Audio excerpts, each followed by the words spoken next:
Alhamdulillah alladzi arsala rasulahu bil huda wa dinil haqq liyuzhirahu 'ala dini kulli wa kafa billahi shahida. Asyhadu an la ilaha illallah wahdahu la syarika lahu wa asyhadu anna Muhammadan 'abduhu wa rasuluhu amma ba'd. Ya ibadallah subhanahu wa ta'ala bi taqwallah fa inna khairaz zadi taqwa. Allahu ta'ala fil Qur'anil Karim a'udzu billahi minasy syaithanir rajim. Wasari'u ila magfiratin min rabbikum wa jannatin 'arduha as-samawati wal ardu u'iddat lil muttaqin. Shadaqallahul azim. Hadirin jamaah salat Isya rahimakumullah, kita melaksanakan salat sunnah qiyam Ramadan atau salat sunnah tarawih. Kita bersama-sama untuk bertolabul ilmi, tafaqquh fiddin, sebagai kewajiban kita sebagai muslim, di mana mencari ilmu diperintahkan lebih awal dari semua perintah ibadah. Sebelum ada perintah sholat, perintah saum, perintah zakat, perintah haji dan lainnya, perintah menuntut ilmu sudah diawalkan, didahulukan seiring dengan diturunkannya surat Al-Alaq atau 5 ayat surat Al-Alaq. Yaqra bismi rabbikal ladzi khalaq ila akhir ayat. Yaqra, bacalah. Membaca, perintah membaca menunjukkan bahwa kita harus menuntut ilmu, karena dengan membaca kita akan mendapatkan pengetahuan. Bahkan pada siapa yang beramal tanpa iringan ilmu, bahwa radun saya akan tertolak. Jangankan urusan agama, urusan ibadah, urusan duniawi saja tetap harus berdasarkan ilmu. Sehingga suatu pekerjaan berdasarkan ilmu maka disebutlah pekerjaan itu sebuah pekerjaan yang sifatnya profesional. Jadi Islam itu mengajarkan kita untuk profesional. Makanya orang yang sholat disebut dengan musalli. Jadi bukan asal-asal sholat, tapi harus benar-benar sholat. Ya, saum, shaimun, ya. Jadi harus berdasarkan ilmu semuanya. Nah, karena itu maka di bulan suci Ramadan menjadi bulan yang penuh dengan keberkahan. Di antara keberkahannya adalah di mana-mana kita akan mendapatkan majelis-majelis ilmu, baik secara offline maupun online, ya, baik secara langsung maupun melalui media sosial atau medsos. Yang jelas inilah kesempatan kita untuk mendapatkan sebanyak-banyaknya ilmu agama. Maka di sela-sela kita melaksanakan ibadah qiyam Ramadan sholat tarawih, ini menjadi suatu kesempatan bagi kita untuk menambah pengetahuan pemahaman tentang al-Islam, guna menguatkan keimanan kita, memperbaiki amal ibadah kita. Sebab iman tidak begitu saja kita miliki tanpa kita rapuh, tanpa kita pupuk. Nah, pupuknya adalah ilmu, sehingga iman berbuah amal soleh. Nah, kalau tidak diiringi dengan ilmu, khawatir iman itu tidak berbuah.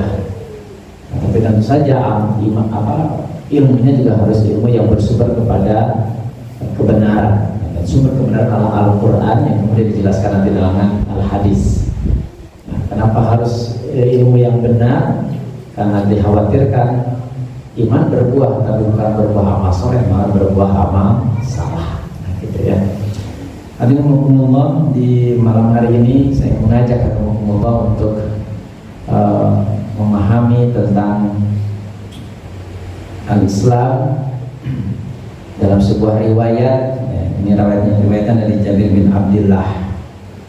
Barangkali ada zaman yang pernah dengar atau pernah membaca di medsos, ya, karena sekarang banyak. Suatu ketika Rasulullah SAW naik mimbar, dan di setiap tangga yang beliau lewati, beliau berucap amin. Tapi perlu diwaspadai bahwasanya hadis ini ada dua. Yang satu dikategorikan dhaif, yang satu sahih. Yang dhaif itu diantaranya adalah yang mensyaratkan bahwasanya sebelum Ramadan dilaksanakan, terus sebelum ibadah Ramadan kita lakukan, yaitu ibadah saum, maka kita harus mendapatkan ampunan dari orang tua, dari pasangan hidup, gitu. Nah itu Itu yang dhaifnya. Sedangkan yang sahihnya yang saya sampaikan. Lengkapnya riwayat ini adalah An Jabir bin Abdullah radhiyallahu anhu an Nabi sallallahu alaihi wasallam, bahwasanya Nabi sallallahu alaihi wasallam raqiyal mimbar. Nabi sallallahu alaihi wasallam naik mimbar. Jangan dibayangkan mimbar Nabi seperti mimbar ini. Nah, di Raudhah yang ada di di Raudhah yang ada di Masjid Nabawi. Di Raudhah itu artinya taman. Ya. Tempat di antara mimbar Rasul dengan makam Rasulullah SAW. Itu namanya Raudhah, makom ijabah, sehingga semua orang berebut untuk duduk berdoa, bahkan sholat sunnah di situ. Nah, di situ ada mimbar Rasul. Mimbarnya itu kalau kita ini kan seperti kalau kita punya tangga tarajek di sana itu naik karena tembok, nah gitu ada tangganya. 1, 2, 3 ya, nanti naik. Nabi naik tangga pertama, kedua, ketiga, sehingga ketika berbalik ke jamaah itu dalam posisi Rasulullah SAW berada di posisi yang lebih tinggi sehingga bisa melihat ke semuanya. Itu mimbarnya Rasul. Nah, disebutkan itu raqiyal mimbar. Beliau naik mimbar. Falamma raqiya darajatal ula, ketika beliau naik kepada tangga yang pertama, faqala atau qala amin, beliau berucap amin. Summa raqiya saniyata, kemudian Rasul naik lagi ke tangga yang kedua, faqala amin, begitu pula beliau berucap amin. Summa raqiya salasa, ya, summa raqiya salasata faqala amin, kemudian beliau naik ke tangga ketiga, beliau pun berucap amin. Nah, ucapan amin Rasulullah SAW ini membuat para sahabat bertanya-tanya, apa yang Rasulullah SAW aminkah? Padahal beliau tidak berdoa sepatah kata pun begitu. Tahu-tahu amin, amin, amin. Maka kemudian para sahabat mengatakan, ya Rasulullah, sami'na kataqulu amin. Kami mendengar engkau berkata amin. Ya, kemudian Rasul menjelaskan, qala lama raqitu darajatal ula. Kata Nabi, tatkala aku menaiki tangga yang pertama, ja'ani Jibril, datang kepadaku malaikat Jibril. Jibril datang menghadap Rasul. Yang lain sahabat tidak melihat Jibril, tapi Rasul bisa melihat Jibril. Maka kemudian Jibril berkata, syaki'a abdun adraka ramadhana fansalakha minhu walam yughfar lahu faqultu amin.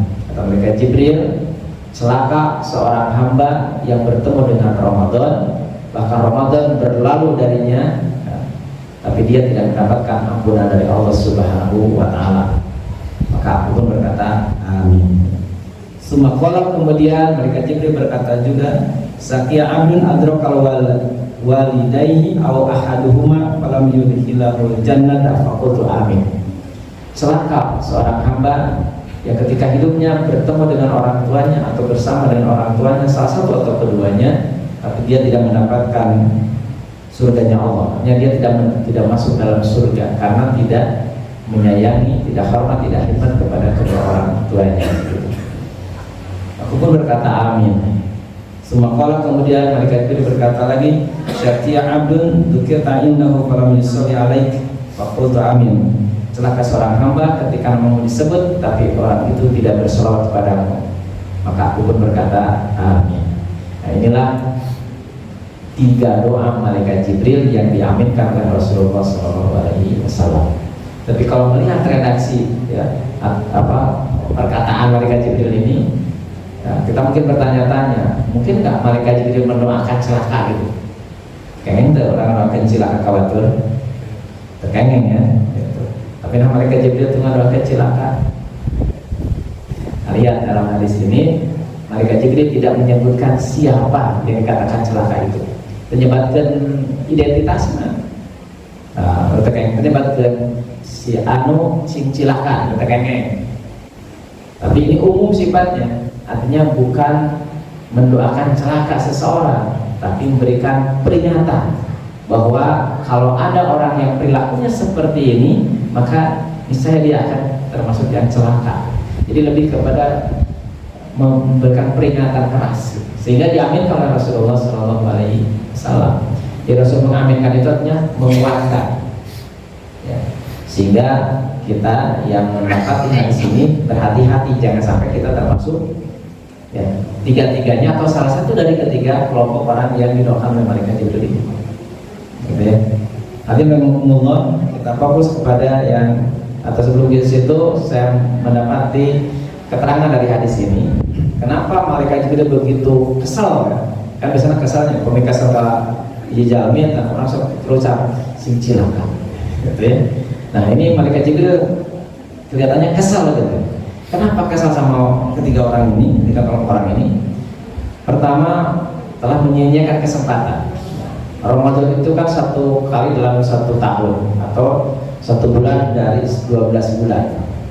Ya, jadi kita tunggu selama 11 bulan, ketika nyampe ke Ramadan kemudian kita sia-siakan. Ya, kita tidak berbuat apapun di bulan Ramadan itu. Sehingga Ramadan selesai, kita tidak mendapatkan apapun dari Ramadan itu. Tidak ada pahala yang dilakukan, tidak ada yang didapat, tidak ada amal soleh yang dikerjakan, gitu. Boro-boro ampunan dari Allah Subhanahu Wa Taala. Nah, itu. Ya benar begitu juga.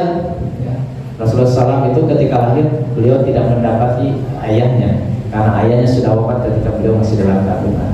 Kita ketika lahir masih bertemu dengan kedua orang tua kita. Jadi sayang, amat disayangkan, bahkan Muhammad Jibril kesal gitu ya. Ada orang yang ketika dia lahir oleh Allah masih sempat untuk bertemu dengan orang tuanya, tapi kemudian disia-siakan. Nah, itu. Kemudian yang ketiga, ya, kalau di zaman Nabi mungkin para sahabat bertemu dengan Rasulullah SAW. Kita tidak bertemu dengan Rasulullah SAW, tapi kita masih bertemu dengan warisannya. Apa warisannya? Kitabullah dan sunnah Nabi-Nya. Ya, kita masih mendapatkan hidayah, ya, hidayah itu din, yaitu Al-Quran.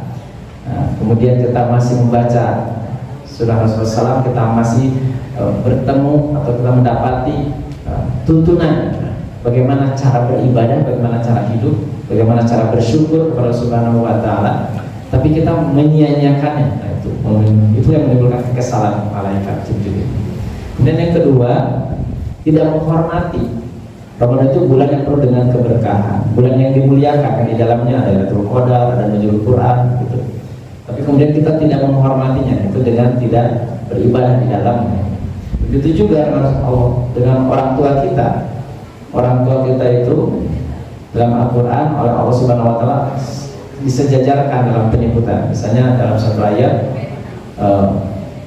Di situ yang wa qadar rabbuka alla ta'budu illa iyyahu wa bil walidaini ihsana. Wa qadar rabbuka, dan Tuhan telah mewajibkan ya untuk tidak beribadah kecuali hanya kepada Allah dan berbuat baik kepada sesama pada kedua orang tua.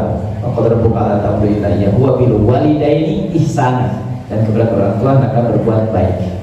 Disejajarkan perintah beribadah kepada Allah dan berbuat baik kepada kedua orang tua, bukan sama, tapi Allah memuliakan kehadirannya. Bahkan ketika kita berdoa, Rabbighfirli wali walidayya warhamhuma kama rabbayani shaghira, ada dua penyebutan Rabb. Rabbighfirli, Rabb yang pertama menunjukkan Allah, ya Allah ampuni dosaku. Tapi di ujung sebutkan Rabbayani shaghira, ya, warhamhuma kama rabbayani shaghira. Rabbayani di situ bukan Allah, tapi Rabb di situ adalah kedua orang tua kita.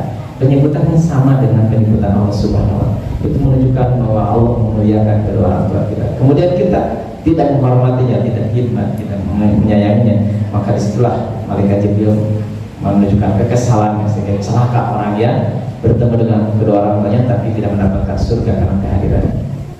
Yang gitu. Begitu juga Rasulullah SAW adalah hamba pilihan Allah Subhanahu Wa Ta'ala, tapi kemudian kita menyanyiakan, tidak meneladaninya. Jadi berselawat kepada Nabi bukan hanya menyanjung namanya, sebab dalam hadis disebutkan atau dalam Quran disebutkan dengan tegas dengan jelas Rasul itu uswatun hasanah, artinya contoh yang terbaik. Jadi berselawat itu bukan hanya disebut nama, tapi ya disebut namanya, ya dicontoh begitu. Sekarang disebut disanjung namanya, tapi tidak dicontoh, sama aja dengan bohong. Ya, itu mengolok-olok pada akhirnya. Nanti Allah, kita berada di bulan suci Ramadan, tentu kita tidak ingin termasuk apa yang disampaikan oleh malaikat Jibril. Kita bertemu dengan Ramadan, tapi kemudian kita tidak mendapatkan ampunan dari Allah Allah Subhanahu wa Ta'ala. Karena tadi nyatakan celaka orang yang bertemu dengan Ramadan, bahwa Ramadan berlalu dari kita tapi kita tidak mendapatkan ampunan dari Allah Subhanahu wa Ta'ala. Pertanyaannya adalah, hadirin, amal apa di bulan suci Ramadan ini yang akan menyebabkan Allah mengampuni dosa dan kesalahan kita? Itu kan pertanyaannya. Ya, kita berapa kali kita berada di bulan Ramadan itu, ya, termasuk Ramadan tahun ini. Nah, tapi kita tidak tahu apakah Ramadan sekarang ini Allah memberikan ampunan atau tidak. Ya, gitu. Itu juga Ramadan yang telah lalu. Tapi kan kita harus tahu amalan apa yang akan mendatangkan ampunan dari Allah Subhanahu wa Ta'ala. Paling tidak ada dua. Pertama, merujuk kepada hadis man shoma ramadhana iman wa ihtisaban ghufira lahu ma taqaddama min dhanbihi. Barang siapa yang shom pada bulan suci Ramadan dengan rasa iman dan mengharap ridho atau pahala dari Allah Subhanahu wa Ta'ala, ghufira lahu ma taqaddama min dhanbihi. Ghufira diampuni, lahu baginya ma taqaddama min dhanbihi, apa yang telah berlalu dari dosanya. Pertanyaannya, dosa yang telah lalu itu lalu dalam mereka berikan tahun yang lalu, bulan yang lalu, ya, minggu yang lalu, atau hari yang lalu. Kalaupun tahun, setahun yang lalu kah, 2 tahun yang lalu kah, tidak ada keterangan dalam hadis itu. Boleh jadi, ya, bulan Ramadan bulan pemutihan, hadirin. Jadi kalau kita lihat di pajak kita suka pemutihan, ya. Jadi kita nunggak berapa lama gitu, ada program pemutihan yang nggak lunas, kan gitu ya. Nah, barangkali seperti itu Ramadan juga. Sebab tidak ada keterangan dosa yang telah itu dosa setahun yang lalu atau tahun yang lalu. Kapan kita mulai berdosa? Tentu ketika kita balik. Kalau perempuan usia 9 tahun atau ketika mulai menstruasi, kalau laki-laki usia 15 tahun atau sudah mimpi jima begitu. Nah, mulai situlah kita berbuat dosa sampai saat ini. Nah, kalau kita sahur dengan niat karena Allah dan mengharap ridho Allah, maka itu sama dengan pemutihan dosa dan kesalahan kita. Jadi Bapak luar biasanya untuk Ramadan yang dalam kehidupan kita, di mana jaminannya diampuni dosa yang telah lalu, bukan setahun yang lalu, 2 tahun lalu, tapi sejak kita balik. Nah, pertanyaan berikutnya adalah saum yang seperti apa yang akan membersihkan dosa dan kesalahan kita? Nah, kenapa ada pertanyaan begitu? Sebab Rasul mengatakan rubba shaimin la yasalu min isyami ila al-ju' wal atas. Banyak orang yang saum tapi tidak mendapatkan pahala dari saumnya, hanya sekedar menahan lapar dan dahaga saja. Oh, ternyata ada saum yang hanya menahan lapar dahaga saja. Ya, saum si saum, selesai saumnya. Sejak subuh tidak makan, tidak minum, tidak melakukan hal-hal yang membatalkan saumnya sampai datang waktu maghrib. Tapi terkait pahala, bagaimana terkait pahala? Man lam yada qaula zur wal amila bi, bahkan disebutkan dalam hadis yang lain, berbuat jahil, ya. Falaisa lillahi hajatun an yada ta'am wa syarabahu. Jadi barang siapa yang berkata dusta atau beramal dengannya, berbuat jahil, maka tidak ada keinginan bagi Allah untuk memberikan pahala kepada orang tersebut, sekalipun orang tersebut meninggalkan makan dan minum. Artinya orang yang tidak akan berpahala saumnya adalah orang yang saum tapi tidak meninggalkan, ya, dorongan hawa nafsunya gitu. Nah, akan lebih tegas lagi di hadis yang berikutnya. Dalam surah disebutkan asyamu junnatun, saum itu perisai, tameng gitu ya. Nah, kemudian asyamu junnatun fala yarkus wala yajhal, jangan berkata buruk dan jangan berbuat zahir. Wa ini merun watalahu, dan jika ada seseorang yang mengajakmu berkelahi, ausyatamahu, atau mencela sehingga terpancing emosi kita, apa yang kita lakukan? Fal yaqul, kata Nabi, katakan ini shaimun martain, aku saum. Artinya bukan hanya sekedar saya saum, tapi bari ngelawan atau ngelayanan, bukan. Artinya tahan, kita ini sedang saum, jangan memperturutkan hawa nafsu. Kita lihat di medsos, ya, atau di TV, bahkan di Jakarta itu tawuran antar pemuda masih dilakukan. Habis sahur malah perang, ya. Nah itu contohnya kayak gitulah. Jadi ternyata saum yang tidak mendapatkan pahala adalah saum yang bukan hanya menahan lapar dan dahaga, tapi juga harus menahan hawa nafsu. Sehingga ada ulama menyatakan idza sumta falyasum sam'uka falyasum basaruka falyasum lisanuka. Jika kosong maka saumlah pendengaranmu, penglihatanmu dan lisanmu. Tidak ngomong batur, dan mupikeun kumpul sami wae. Nah, makanya tadi sebutkan ya, dari mana kita memulai menahan hawa nafsu untuk tidak berbuat jahil, tidak berbuat dosa itu kepada orang lain? Yang mulai dari keluarga, ya, tadi kepada orang tua. Saum si saum, tapi kepada orang tuanya kan Al-Quran sebutkan kepada orang tua itu tidak boleh katakan saja tidak boleh, apalagi walatan haruma, tidak boleh membentak. Gitu. Ya, misalnya gitu, saum si saum, tapi orang tua membentak. Nah, itu salah satu contoh bagaimana akan berpahala saumnya, apalagi kepada orang lain. Itu yang pertama. Jadi saumnya harus menahan lapar dan dahaga, kemudian menahan hawa nafsu. Yang kedua yang akan mendapatkan atau mendatangkan apa dari Allah Subhanahu wa taala adalah bulan Ramadan ini, man qoma ramadhana imanan wa ihtisaban ghufira lahu ma taqaddama min dhanbi. Kalau tadi saum, yang ini qoma Ramadan atau qiyam Ramadan, salat di bulan suci Ramadan. Salat apa? Tidak disebutkan dalam hadis itu. Artinya sholat saja, sholat fardu maupun sholat sunnah. Bahkan dalam hadis Rasul menyatakan, itu ketika Rasul khutbah di akhir Syaban, beliau menyatakan bahwa di bulan Ramadan ini sholat fardu itu dilipat gandakan jadi 70 kali dibanding di bulan yang lain. Sholat sunnah itu senilai dengan sholat fardu dibanding seperti sholat fardu ya di bulan yang lainnya, itu sholat sunnahnya di bulan Ramadan. Nah, pertanyaan berikutnya adalah sholat yang seperti apa yang akan mendatangkan ampunan dari Allah Subhanahu wa taala. Kenapa pertanyaan itu datang lagi? Karena ternyata dalam surat Al-Mulk dinyatakan, surat Al-Maun, fawailul lil musallin.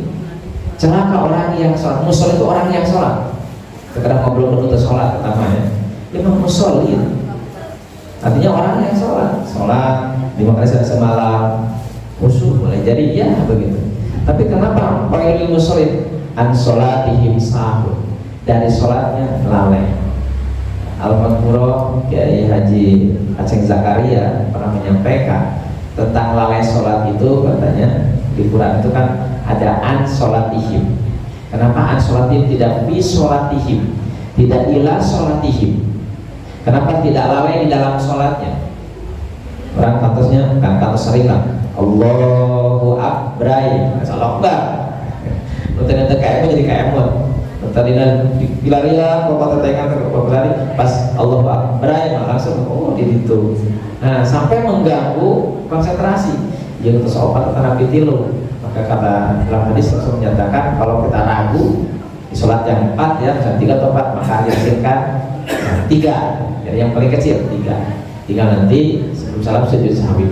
Masih salam mentah sholat itu jadi sahwi, sebab diselamatkan ke sujud sahwi. Atau misalnya karena kecapean, kemudian kita tidur sampai waktu asar terlewat, tahu-tahu waktu udah datang waktu maghrib, maka ada hadis yang menyatakan bagi mereka yang ketiduran atau lupa, maka itu diangkat itu kolamnya, ya pembebanannya, kewajibannya, ya namanya hilang.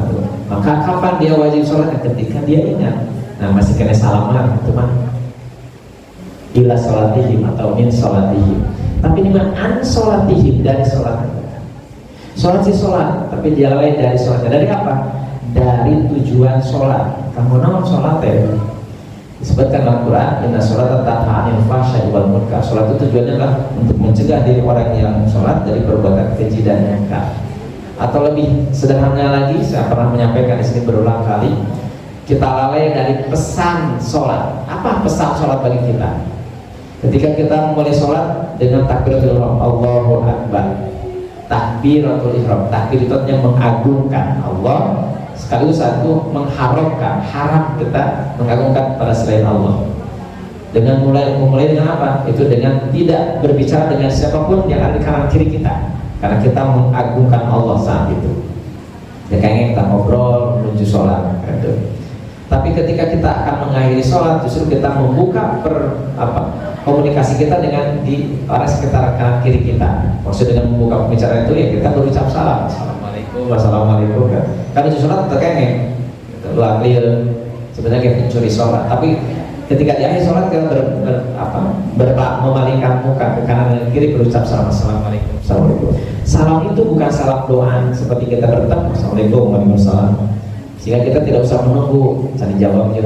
Kalau kalian kena ke kanan, itu mah salam dalam artian janji kita kepada Allah, ya Allah setelah engkau aku agungkan, maka setelah selesai sholat ini hamba-hambamu yang ada di kanan dan kiriku atau di sekitarku akan aku muliakan. Di antaranya dengan ucapan selamat, sejahtera. Itu sehingga Rasul mengatakan al-muslimu man salimal muslimuna min lisani wa yadi. Seorang muslim itu adalah orang yang menyelamatkan saudaranya dari kejahatan lisan dan tangannya. Jadi orang yang sholatnya khusyuk, sholatnya diterima oleh Allah Subhanahu wa taala, sholat yang menjadi pengurangan dosa dan kesalahan. Manakala sholatnya adalah sholatnya bentuk pribadi yang memuliakan, menghormati saudaranya. Maka tadi disambungkan dengan biru walidain tadi. Ada yang sholatnya rajin, saumnya rajin, tapi kalau orang tuanya tidak baik, nah berarti pahalanya daya, komol kabatur. Ada ya kabatur, ada ya kekolot awalnya, saudara. Nah terakhir dari Allah, bahwasanya pahala ibadah kita akan habis manakala kita berbuat dosa dan salah, berbuat zalim kepada sama hidup kita. Suatu ketika Rasulullah SAW bertemu dengan sahabat, Rasul bertanya, atadruna manil muflis? Tahukah kalian orang yang bangkrut?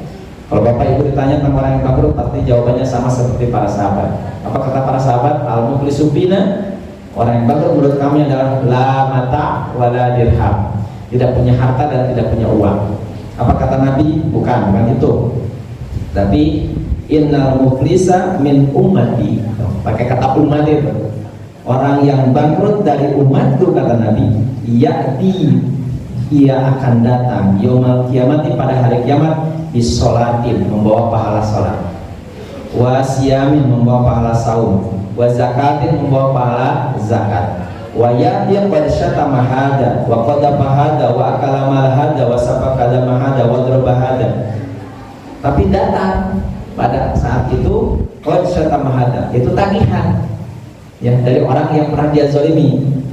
Dia pernah menuduhku begini, dia pernah memakan harta orang ini, dia pernah mengalirkan darah orang ini, dia pernah memukul si ini, banyak tagihan-tagihan, sehingga fayu'to hada min hasanatihi wa hada min hasanatihi. Fayu'to, diberikanlah min hasanatihi, yaitu pahala dari sholatnya, dari saumnya, dari zakatnya, dari baca Qurannya, itu dipakai mayar dah, kebetul nafas jazalimin ya. Fa'in faniyat hasanatuhu, maka ketika habis itu pahala dari saumnya, zakatnya, ya bahasa Qurannya, haji umrohnya, barangkali qabla ayyubdo ma'alaihi, sebelum habis dosa dosa dia kepada orang lain. Akhirnya apa? Ukhida min khotoyahum, diambillah dari dosa mereka itu, fatulihat alaih, kemudian ditimpakan kepada orang ini. Dosa batur dan orang zalim ditimpakan, antara orang dia sama ya. Akhirnya apa? Sumaturi hafidna, lu kadang ke surga, mampirlah kanan neraka. Makanya kalau kita doakan Rabbana atina fid dunya hasanah wa fil akhirati hasanah wa qina adzabannar. Ada dua kemungkinan selamat di dunia, selamat di akhirat, teu mampir neraka. Nu kadua, selamat di dunia, selamat di akhirat, dapat ke surga, tapi kena mampir neraka. Neraka. Sebab tadi jadi orang yang bangkrut. Silakan Bapak Ibu sekalian, nanti kalau tadarusnya sudah sampai kepada Quran surat Al-Hijr surat ke-15 ayat kedua, nah itu lihat terjemahnya, lihat tafsirannya. Di situ ayat menjelaskan tentang orang ahli surga, ahli neraka dari orang kafir itu menyayangkan, seandainya aku dulu seorang muslim, gitu. Namun barulah saya jadi muslim. Nah begitu, sebab dia di neraka bertemu dengan orang muslim. Jadi ceritanya di neraka si kafir ketemu dengan muslim, dia kaget, bukan kamu kan muslim, nah gitu. Sok sholat dulu teh, sok saum, nah gitulah, sok zakat, gitu. Habis asup ke neraka. Kata masih muslim katanya. Allah menghendaki saya masuk neraka karena dosa-dosa yang saya lakukan. Lamun kitu mah muslim anjeun teh teu aya manfaatna. Teu aya gunana atuh salat teh, teu aya gunana atuh saum teh, teu aya gunana atuh baca Quran teh gitu. Dalam hadis yang lain disebutkan ketika Allah mendengar ejekan dari kabar tadi, langsung Allah memerintahkan kepada malaikat untuk mengangkat atau mengeluarkan si muslim tadi dari neraka ke surga. Ketika si muslim tadi dikeluarkan di neraka, si kafir kabita dan langsung. Nah, surat kedua, ayat kedua surat Al-Hijr. Seandainya dulu saya sebagai muslim, mudah-mudahan orang lalu kecelakaan, naudzubillah min dzalik. Itu saja. Wassalamualaikum warahmatullahi wabarakatuh. Waalaikumsalam.